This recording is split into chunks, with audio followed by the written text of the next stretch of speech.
Dang it. Okay, so on the green robe diet, I've explained everything. I just looked at it. I keep getting confused on whether it's lunch or dinner. Okay, so you have your petit déjeuner, that's the grapefruit coffee oatmeal thing. You have your kale shake. It says lunch kale shake. That's because it's going to be your lunch in the blue robe and the white robe diet. Okay, so, and that's a very important part of that diet.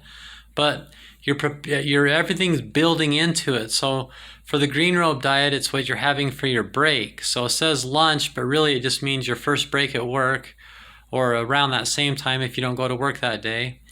And then I call it lunch when you're having the chicken pot au feu soup, when you're having your biggest meal of the day.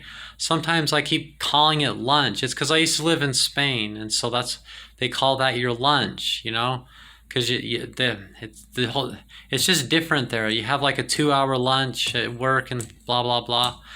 That means dinner, okay? So your lunch, which is when you're at work, is just a peanut butter and honey sandwich, okay? So your petit déjeuner before you go to work.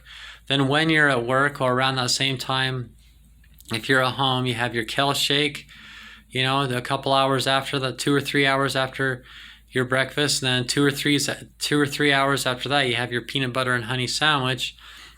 Then at 5:30 when you get home from work, at 5:30 when you get home from work, then you have your first dinner, or maybe your only dinner, and that's the biggest meal of the day. And sometimes I keep accidentally calling that lunch. So don't get confused.